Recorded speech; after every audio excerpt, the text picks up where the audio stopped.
selamat datang kembali di talk show kita Baper, Bicara Perempuan. Di mana kita akan membicarakan segala hal tentang perempuan dari sudut pandang perempuan. Bersama saya Cynthia dan seperti biasa saya ditemani oleh salah satu narasumber kita, Mbak Rahma. Halo Mbak Rahma. Halo. Nah, apa kabar nih? Sehat. Sehat. Sehat. Ya, oke. So, alhamdulillah, puji Tuhan sehat. Kemarin kalau kita lihat Mbak Rahma mau wawancarai, sekarang gantian nih kita mau wawancarai Mbak Rahma. Kita kupas salah satu tema yaitu perempuan berdaya. Nah, tapi sebelumnya mau tanya-tanya dulu nih, Mbak Rahma lagi sibuk apa aja nih? Sibuknya sekarang bekerja di bidang kesehatan dan ada beberapa kelas bahasa Inggris anak-anak yang saya lagi arrange lagi karena yang kemarin sudah selesai. Kemungkinan nih akan ada mulai lagi kelas baru. Maksudnya bidang kesehatan tapi pendidikan gimana tuh? Apakah ada double job atau gimana? Enggak, kalau yang kesehatan itu memang pekerjaan, tapi pendidikan memang beberapa tahun yang lalu saya udah mengabdikan. Oh, mengabdikan. Mengajar di daerah-daerah padat untuk anak-anak. SD gitu. Kelas 1 sampai kelas 6. Oh, itu mengabdikan itu maksudnya gimana nih? Apakah berjalan sendiri? Atau mungkin mengikuti suatu organisasi? Sendiri, saya mandiri sendiri. Berawal dari saya datang ke RPTRA, tempat-tempat balai warga gitu. Oh, maksud dari mau sendiri. Gitu. Mau sendiri, berarti nggak ada di balik organisasi apa gitu, Mbak? Nggak ada, tapi kebetulan setelah ini saya masuk di organisasi Ganjaris di sayapnya Garuda. Ganjaris Muda Indonesia. Oh, aku baru denger nih Garuda, Ganjaris Muda Indonesia. Kalau itu relawan berarti kan? Ya, masuk relawan. Mengajar atau gimana? Kalau Ganjaris Muda itu berarti rata-rata anak-anak muda atau gimana nih? Kalau di Garuda memang kita rata-rata anak muda. Cuman masih ada sih beberapa di dalam KSB-nya yang sudah punya pengalaman dan mungkin usianya sudah di atas mereka. Tapi kita memang tujuannya adalah memang merekrut anak muda. Merekrut anak muda, Ganjaris Muda. Oke, ini memang istilahnya baru didengar ya. Karena kan yang kita tahu ya, bukan kita tahu sih, aku yang baru tahu. Kalau misalnya ada sayapnya Ganjaris itu adalah Garuda. Tapi berarti kalau misalnya untuk relawan Garuda itu selain untuk mengajar apa aja nih? Maksudnya ada di dalam Garuda. Ada pelajarannya ada macam-macam juga, bahasa Inggris, ada bahasa Jepang, ada kelas menari. Karena memang kita di sini menitik beratkan di bidang pendidikan, budaya, anak dan orang tua, ibu-ibu ya, wanita. Oke, wah seru banget nih. Berarti untuk Mbak Rahma sendiri udah ada di pendidikan cukup lama ya. Ada nggak sih pengalaman-pengalaman di bidang pendidikan yang mungkin tidak terlupakan atau gimana? Karena kan kalau misalnya kita tahu untuk di bidang pendidikan itu agak berat ya, apalagi yang namanya mengajar. Buat kita orang ada beberapa yang mungkin nggak sabaran gitu menghadapi murid, apalagi yang susah diatur gitu. Betul. Ya memang kalau saya dulu juga pernah menjadi guru di salah satu sekolah SD, pernah juga jadi wali kelas, pernah juga jadi wakil kepala sekolah di salah satu TK. Nah, itu pun memang butuh kesabaran. Sabaran banget karena sih, anak-anak semua dan anak-anak itu kan memang beda-beda ya. Betul. Ada yang aktif, ada yang gimana, tapi ya kita dengan hati lah ya. Itu sih kuncinya sih. Tapi berarti biasanya anaknya yang diajarin itu yang kecil kah atau yang besar? Saya waktu itu di TK, di SD, jadi ya sekitar 1 sampai 12 tahun. Berarti lebih ke anak-anak yang lagi lucu-lucunya? Iya, termasuk PAUD juga kan, PAUD tuh. Jadi sebelum ada TK berapa jam di PAUD, terus nanti ke TK gitu. Karena memang waktu itu saya memang mengajarkannya bahasa Inggris. Gitu. Oke. Tapi tadi juga aku tertarik dengan Mbak Rahma juga selain mengajar, berarti tadi bekerja juga di bidang kesehatan. Ya. Kesehatan ini lebih ke mana nih? Kesehatannya itu lebih ke wanita sih. Oh gitu. Obgyn ginekolog. Itu kayak gimana? Aku baru denger juga nih. Aku kayaknya kurang wawasan ya. Maksudnya yang lebih kayak gimana sih kalau gue tahu? Hubungannya dengan kesehatan wanita dalam masalah kandungan. Jadi memang connectingnya dengan dokter-dokter ginekolog.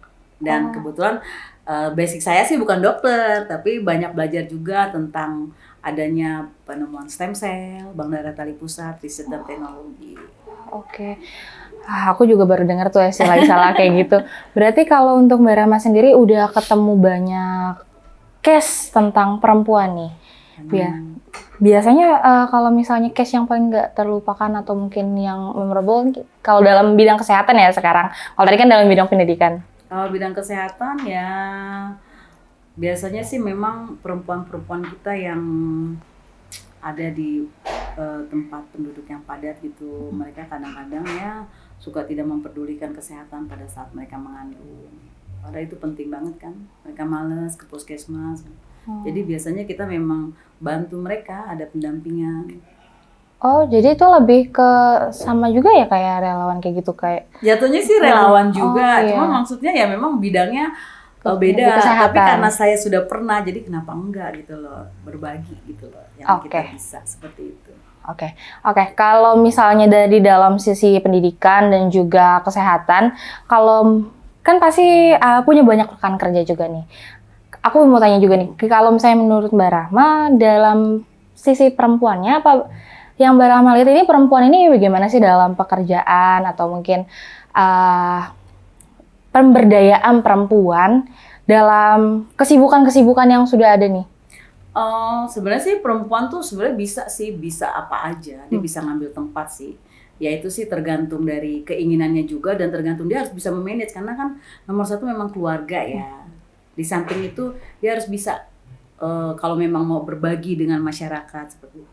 Saya rasa banyak sekali ya sekarang seperti ya di kelurahan-kelurahan gitu kan ada dasawisma, ada ya seperti ada penyuluhan kesehatan. Banyak kan sih perempuan tuh yang turun saya lihat. Iya. Berarti juga kalau misalnya yang tadi di Garuda juga banyak kan juga perempuan? Di Garuda kebetulan perempuan juga cukup banyak juga. Jadi ada yang mengajar tari gitu, ada kelas makeup. Wah, gitu. kelas makeup perlu tuh perempuan-perempuan tuh.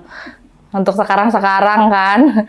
Nah, tapi aku mau nanya nih, tadi juga kan pengambilan peran apalagi dalam keluarga nih. Aku dengar tadi udah banyak pengalamannya di bidang pendidikan, juga kesehatan. Nah, gimana sih caranya Mbak Rahma bisa membalancekan nih di tengah-tengah kesibukan pekerjaan, relawan di Garuda, apakah balance nih Kak di rumah?